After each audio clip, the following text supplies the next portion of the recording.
네, 여러분 안녕하십니까? 여러분과 통합사회를 같이 공부하게 될 김우람 선생님입니다. 아시다시피 지금 많이 혼란스러운 시간입니다. 여러분들하고 같이 학교에서 얼굴 맞대고 공부를 해야 되는 이 봄날에 좀 안타깝긴 하지만 어떻게 보면 또 미래지향적인 새로운 어떤 우리들의 시작일 수 있겠다 이런 희망을 가지고 여러분들하고 한번 통합사회를 같이 진행을 해보려고 합니다.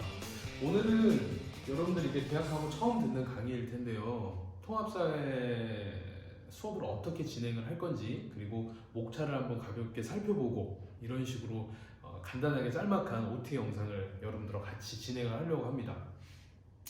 선생님은 김우람입니다. 사실은 우리가 첫 시간에 만나면 선생님 소개를 거의 1시간 동안 하거든요. 선생님이 어떻게 살아왔는지, 어쩌다가 여러분들을 만나게 됐고 앞으로 어떤 생각을 하면서 살고 싶은지 이런 이야기들을 하고 또 여러분들 이야기도 듣고 이런 시간을 보내야 되는데 온라인상에서 얘기하기는 조금 쑥스럽고요. 우리가 학교에서 다시 만나면 그때 이야기를 할 수 있도록 하겠습니다. 일단 이 통합사회 강의는 선생님 혼자 하는 게 아니고 4분 선생님 또 반에 따라서 한 3분 선생님이 이렇게 같이 들어오셔서 협업해서 수업이 이루어질 겁니다. 근데 이제 선생님이 첫 1단원을 맡았기 때문에 OT를 전체적으로 하도록 하겠습니다. 통합사회라는 과목이 도대체 무슨 과목인가에 대해서 잠깐 얘기를 하려고 하는데요. 우리 중학교 때 사회라는 교과 시간이 있었죠. 사회 1, 사회 2 해서 1학년, 3학년 때 이렇게 배웠던 걸로 기억하고 있을 겁니다.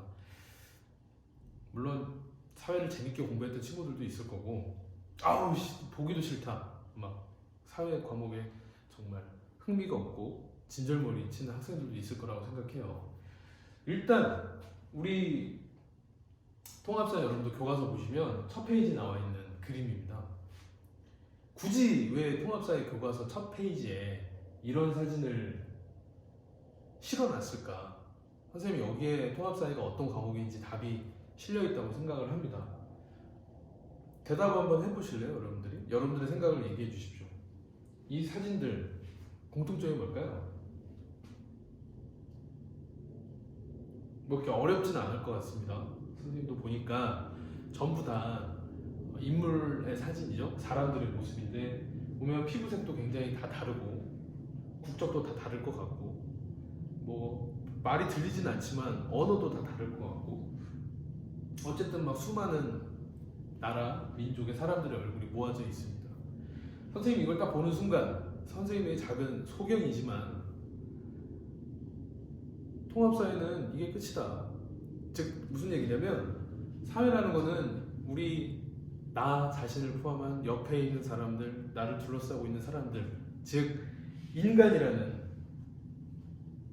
인간을 공부하는 과목이 바로 사회라고 생각을 합니다. 사실 사회라는 것도 지금 여기 선생님이 이렇게 그려놨는데 이 지금 여자분 같죠? 이 여자분이 혼자 있을 때 우리는 이거를 사회라고 하지 않잖아요.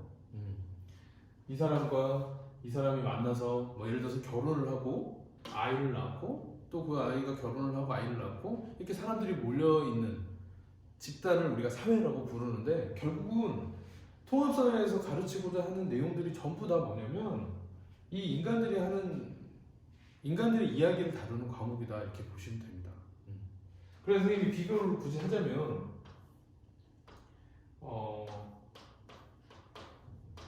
자연이라는 단어하고 한번 비교를 해볼까요? 자연현상에는 인간이라는 요소가 들어있지 않습니다. 쉽게 얘기해서 오늘 아침에도 해는 분명히 동쪽에서 떴을 거예요. 그리고 서쪽에서 지겠죠? 이거는 인간의 의지로 할 수 있는 일이 아니죠. 그냥 말 그대로 자연현상입니다. 통합사회에서는 그런 걸 다룰 수가 없어요. 다루질 않습니다. 통합사회는 인간의 의지가 들어가 있고 인간들에게 영향을 미치는 현상에 대한 우리 사회 우리 주변의 모든 것들을 탐색하고 공부하는 그런 과목인 거예요. 말이 좀 어렵죠? 그래서 가장 중요한 것은 이 통합사회에서 다루는 가장 중요한 주제가 바로 인간이다. 인간들이 모여있는 인간들의 이야기를 다루는 과목이다. 이렇게 생각을 해주시면 좋을 것 같습니다. 자, 통합사회가 무슨 과목입니까? 라고 딱 물어본다면 그 안에 들어가 있는 여러 학문들의 내용이 어떤 걸로 구성이 되어 있는지만 가볍게 살펴보면 좋을 것 같습니다. 일단은 지리라는 이 단어는 여러분들이 많이 익숙할 것 같은데 말 그대로 뭐 우리 지형이죠. 우리 주변에 있는 지형이라든지 환경, 그것이 인간의 삶에 영향을 미치는 부분들, 이런 것들을 논의하고 연구하는 학문이 바로 지리학입니다. 그 지리 내용하고 이거 중학교 사회 시간에 공부했죠. 그리고 이제 윤리는 여러분들이 중학교 때 공부했던 도덕이라는 과목의 업그레이드 버전이라고 보시면 될 것 같아요. 그런 내용들. 그리고 이제 일반 사회 내용은 이것도 좀 생소할 수 있는 단어일 수 있는데 잘 안 보니까 여기다 써볼까요? 중학교 때 공부했던 정치 기억나세요? 국회, 법원, 정부 어떻게 구성이 되고 삼권 분립이 뭐고 뭐 민주주의가 뭐고 이런 내용들. 다음 정치, 그리고 이제 경제, 그리고 뭐 법 같은 내용들, 법에 관련된 내용들, 뭐 이런 것들을 다루는 학문이 일반 사회인데 이 세 개의 학문이 정말 말 그대로 우리 과목 이름이 통합사회잖아요. 통합돼가지고 버무려져 있는 그런 과목이라고 보시면 됩니다. 어떻게 담겨 있는지 여러분들하고 목차를 한번 가볍게 살펴보도록 할게요. 9개 단원으로 되어 있습니다. 9개 단원으로 되어 있는데 이제 선생님들이 이걸 나눠서 여러분들하고 1년 동안 수업을 하게 될 건데요. 일단 목차대로 살짝 그 내용만 잠깐 가볍게 살펴보시면 일단 1단원부터 보세요. 인간. 선생님 얘기했죠? 통합사회는 인간 이야기를 다루는 거다. 시작하자마자 인간 얘기가 나오는 겁니다. 이 인간들이 모이면 사회가 되는 거고요. 그 인간들이 모이는 사회에 영향을 미치는 주변 환경들, 그리고 윤리적인 내용까지, 그리고 행복하기 위해서는 어떻게 해야 되나. 재밌겠죠? 이런 내용들을 담고 있는 게 바로 1단원이고요. 2단원 들어가면 이제 본격적으로 자연환경 이야기가 나오네요. 지리 관련된 파트 내용들이 좀 주가 돼서 나올 것 같습니다. 3단원도 생활 공간, 이것도 이제 지리 영역과 관련된 내용들로 다뤄질 것 같고 4단원에는 이제 헌법 이야기가 나옵니다. 헌법을 중학교 때 공부를 했을 거예요. 기본권에 관련된 내용, 그 내용을 좀 더 심화해서 다룰 거고요. 5단원에는 시장 경제.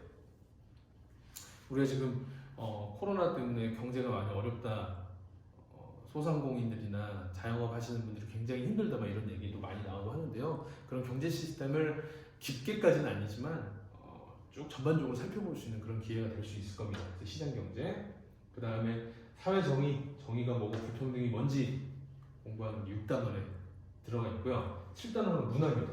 그래서 그냥 문화의 특성이나 문화의 속성, 문화 변동 이런 내용과 더불어서 다른 나라의 다양한 문화까지 살펴볼 수 있는 그런 단원. 그리고 8단원 세계와 평화. 항상 우리 중학교 사회책도 그렇지만 사회단원의 마지막은 항상 이렇게 세계와 뭐 미래 이런 얘기를 담고 있어요. 그만큼 가장 핫한 이슈고 중요한 사회 과목에서 빠지지 않고 가르쳐야 될 내용이라고 보고 있는 것 같습니다. 교과서 쓰시는 선생님들도. 근데 선생님 특히 이 8단원에 좀 중점을 두고 싶은 게, 물론 선생님이 이 단원을 가르칠 것 같지는 않습니다. 아마 이제 지리 선생님들, 남궁미 선생님, 최수정 선생님 이런 선생님들이 여러분들하고 강의를 할 텐데, 지금 우리 사태에 가장 적합한 그런 주제가 아닌가 싶어서요. 무슨 얘기냐면 세계화라는 거는 정말 현실화돼서 우리가 체감하고 있지 않습니까? 중국의 우한이라는 도시에서 발생한 이 폐렴이 엄청 멀리 있는 미국, 스페인, 이탈리아, 미국과 유럽을 강타해서 아주 그냥 어마어마한 처참한 결과를 낳고 있습니다. 물론 우리나라도 그랬고요. 하나로 연결이 돼 있어요. 절대 끊을 수가 없습니다. 이제 어떤 문제를 해결하기 위해서는 진짜 지구촌이 하나가 돼서 협업을 하고 같이 협력을 해야만 풀 수 있는 문제가 현대사회의 문제입니다. 그것이 자연현상의 문제가 됐든 사회현상의 문제가 됐든 그렇게 우리가 몸으로 체감하고 있는 이 세계와, 그래서 평화를 얻기 위해서 어떻게 해야 될까, 평화 달성을 위한 노력, 이런 것들이 이 8단원에 담겨 있을 것 같아요. 그다음 이제 지속가능한 삶, 자원 문제에 관련된 내용을 주간원에서 다루고 있을 것 같습니다. 이런 식으로 9개 단원을 1년 동안 공부를 하게 될 겁니다. 일주일에 4시간 수업이 들어있어요. 그래서 아마 한 선생님을 주당 한 번씩 만나게 되면서 4단원을 공부를 하게 될 텐데, 선생님이 이제 수업하는 형식에 대해서 잠깐 얘기를 하면, 선생님들이 한 단원을 다 같이 진행을 하는 게 아니고 한 단원씩 맡아서 진행을 하기 때문에, 예를 들어서 1학기 이번 지금 강의가 시작이 되면 1, 2, 3, 4단원이 동시에 진행이 될 거예요. 무슨 말인지 이해가 가시죠? 근데 여러분들이 헷갈리지 않게 순서대로 강의를 계속 업로드를 할 테니까 그 순서에 맞춰서 따라오시면 이런 식으로 올라오는구나 하고 이해를 쉽게 하실 수 있을 것 같습니다. 그래서 수업 진행 방식은 아까 말씀드린 대로 그 순서대로 진행이 될 것 같고요. 그리고 이제 중요한 것은 아무래도 이제 선생님들이 나눠져서 들어가다 보고 밤마다 만나는 선생님이 달라질 수도 있기 때문에 또 중간고사, 기말고사, 평가 관련된 부분에서 여러분들이 또 혼동이 있을 수도 있고 하기 때문에 선생님들이 논의를 한 끝에 이 문제집을 여러분들하고 같이 선정을 해서 수업 시간에 보기로 했습니다.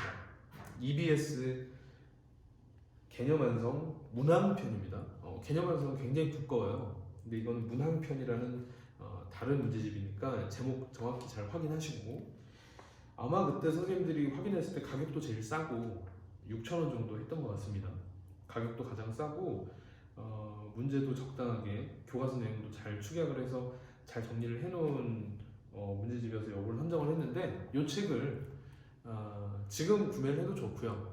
그래서 수업이 끝나고 나서 복습하는 차원에서 문제를 풀어보거나 하는데 이용을 해도 좋을 것 같고, 그리고 오프라인으로 계약을 하게 됐을 때는 꼭 수업 시간에 지참을 해서 이 책을 기준으로 해서 시험 출제라든지 선생님들이 수업을 진행을 한다는 점 여러분들이 알아주시면 될 것 같습니다. 자, 이렇게 진행이 될 것 같고요. 사실 선생님들도 이렇게 온라인으로 여러분들한테 강의를 하는 것은 다들 처음 겪는 일이라 정말 프로페셔널하게 여러분들이 혼동이 없이 100% 완벽하고 여러분들 마음에 딱 들게 진행을 원활하게 하지 못하는 점도 분명히 있을 수 있을 것 같아요. 그렇지만 엄청 열심히 노력을 하고 있기 때문에 여러분들이 선생님들이 빨리 혼란을 겪고 차질 없이 수업을 진행할 수 있게 여러분들이 같이 협조해 주시면 너무나 고맙겠다는 생각이 듭니다. 네. 이렇게 해가지고 다음 강에 본격적으로 수업을 시작하는 걸로 그렇게 하겠습니다. 일단 다음 강의는 선생님이 방학 숙제로 우리 1학년 친구들에게 사회 숙제로 냈었던 총선 관련한 그래서 우리 지역에 나오는 후보자 그리고 비례대표 투표를 위한 정당들 공약 읽어보고 나라면 이 사람에게 투표를 하겠다 이거 한번 적어보려고 낸 과제가 있죠. 그 과제를 풀이하는 그런 차원에서 번외편으로 총선 관련된 영상 총선 비례대표 방식 이해라는 제목으로 그 영상을 먼저 올릴 거고요. 그래서 오늘 목요일을 여러분들 기준으로 계약을 한 오늘 목요일 금요일에는 이 OT 강의와 그 총선 강의만 들어주시고 다음 주부터 순서대로 올라오는 강의를 쭉 들어주시면 될 것 같습니다. 이해 가셨죠? OT 강의 여기서 마치겠습니다. 감사합니다.